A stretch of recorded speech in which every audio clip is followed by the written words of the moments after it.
이번 영상에서는 모델을 만들고 그 성능을 평가하는 방법을 살펴보도록 하겠습니다. 맨 먼저 모델을 만들 때 사용하는 공식을 살펴볼게요. 이 공식은 통계를 분석할 때도 그대로 사용됩니다. form은 파라미터 이름이고요. 어떤 함수들에서는 formula라는 파라미터 이름으로 사용되기도 합니다. 성능은 트레인 데이터에 있는 종속 변인을 가리킵니다. 물결은 종속 변인과 독립 변인들을 구분하는 기호이고, 물결 오른쪽에 있는 점은 종속 변인을 제외한 나머지 모든 변인들을 가리킵니다. 원래 분석 공식은 다음과 같이 표현할 수도 있습니다. 물결 오른쪽에 있는 독립 변인들을 플러스 기호로 묶어줄 수 있죠. 이렇게 모든 독립 변인들을 다 적어주어야 합니다. 변인이 많을 때는 귀찮기 때문에 위와 같이 점을 찍어서 종속 변인을 제외한 나머지 모든 변인을 독립 변인으로 설정해 줍니다. 모델을 만드는 것을 도와주는 패키지가 캐럿입니다. 모델을 만드는 코드는 다음과 같습니다.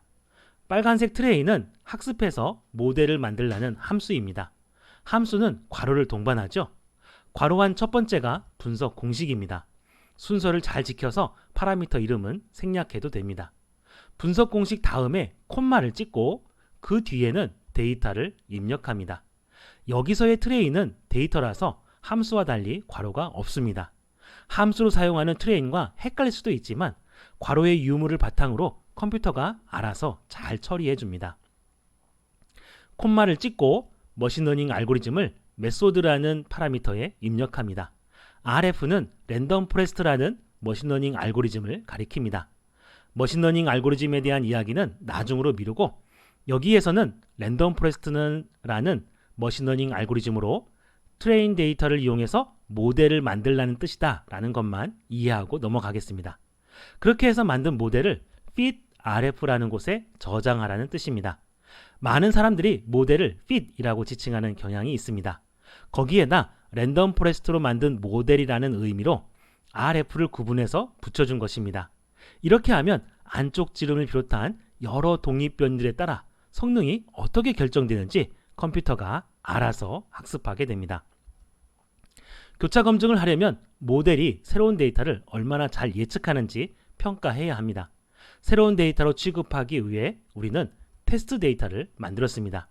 그리고 새로운 데이터의 성능을 예측하는 코드는 다음과 같습니다. predict는 예측하라는 함수입니다. 맨 먼저 넣는 것은 학습된 모델 이름이고요. 그 다음으로 새로운 데이터, 즉 테스트 데이터를 입력합니다. 이렇게 코드를 작성하면 테스트 데이터에 있는 안쪽 지름을 비롯한 여러 독립 변인을 학습한 모델에 넣어서 종속 변인의 값을 예측하게 됩니다. 이렇게 예측한 성능의 값과 실제 테스트 데이터의 성능의 값을 비교해 보면 모델이 얼마나 잘 예측했는지를 평가할 수 있습니다. 모델의 성능을 평가하려면 모델로 예측한 값에 파이프 연산자를 붙입니다. 참고로 Ctrl Shift M으로 파이프 연산자를 삽입할 수 있습니다. 그리고 포스트 리샘플이라는 함수를 사용합니다. 이는 앞에서 예측한 값과 실제 값을 비교해서 모델의 성능을 평가하라는 뜻입니다. 실제 값은 테스트 데이터에 있는 성능이라는 종속 변인입니다. 이를 표현하기 위해 테스트 뒤에 달러 표시를 한 후 성능이라고 입력하면 됩니다. 참고로 테스트에 달러 표시를 한 후 무게라고 입력하면 테스트 데이터의 무게값을 가리키게 됩니다. 이렇게 코드를 입력하고 실행시키면 다음과 같은 결과가 나타날 수 있습니다. RMSE는 평균 제곱근 오차라고 부르는데 작을수록 좋습니다. R 스퀘어드는 결정계수라고 부르고 설명력이라고도 합니다. 최소가 0, 최대가 1인데 R 스퀘어드가 0.56이라면 설명력이 56%다 라고 해석할 수 있습니다. MAE는 평균 절대 오차를 가리키는 것으로 RMSE처럼 작을수록 좋습니다. 성능을 평가하는 지표가 각각 장단점이 있어서 보통 논문에서는 이와 같은 지표를 같이 표시합니다.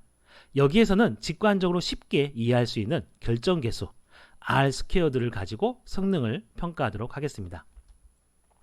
이 코드로 예측한 값과 실제 값을 비교해서 성능을 확인했습니다. 여기에서 포스트 리샘플 함수를 플롯 함수로 바꾸면 예측한 값과 실제 값으로 그래프를 그리라는 뜻이 됩니다. 이 코드를 실행시키면 다음과 같은 그래프가 나타납니다. X축은 모델이 예측한 값이고 Y축은 실제 값입니다. 모델이 예측한 성능이 크면 실제 성능도 커지죠. 모델이 새로운 데이터를 어느 정도 설명한다고 볼 수 있습니다. 참고로 R² 값이 1에 가까워질수록 이러한 경향은 직선에 가까워집니다. 자, 이제부터 실습해 보도록 하겠습니다. RStudi오를 실행시키고 새로운 스크립트를 만들겠습니다. 첫 번째 줄은 실행시켜야 될 라이브러리를 작성하는 거죠. 라이브러리 캐럿이라고 입력하고 런 버튼을 눌러서 저장하겠습니다. 모델 이름은 fitrf라고 입력하고요. 트레인 함수를 작성합니다.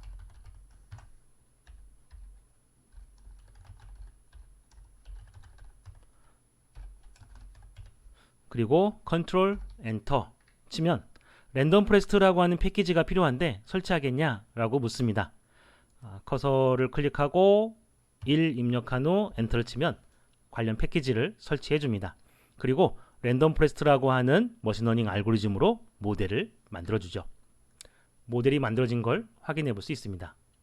이제 이 모델로 새로운 데이터를 예측해 보도록 하겠습니다.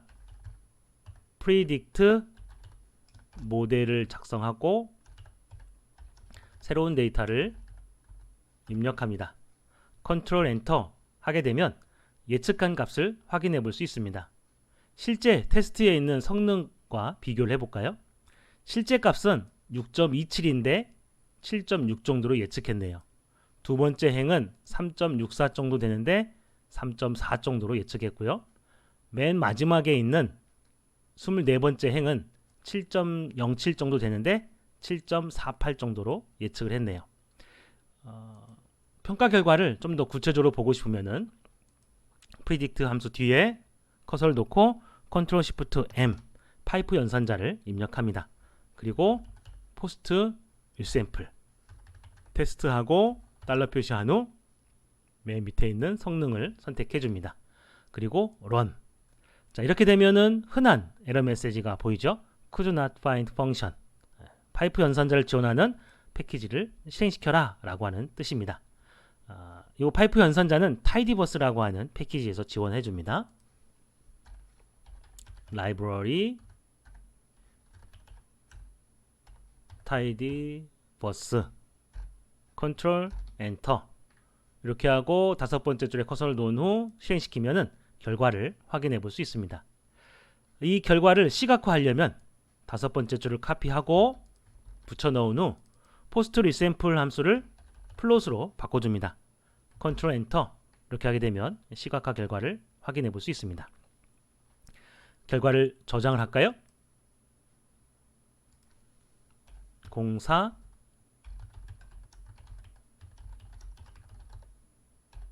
네, 이렇게 저장을 하겠습니다. 그리고 앞에서 우리가 작업했던 것들과 통합을 해볼게요.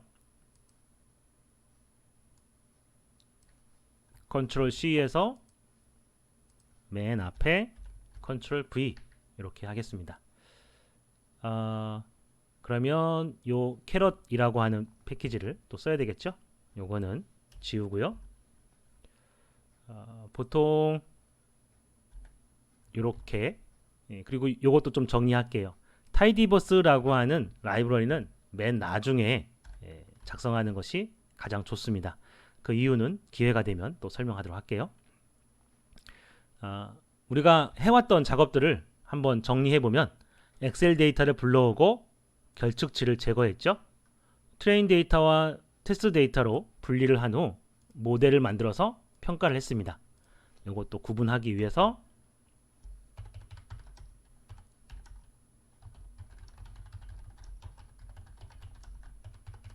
이렇게 작성하도록 하겠습니다. 그리고 저장. 이상 실습을 마쳤습니다. 감사합니다.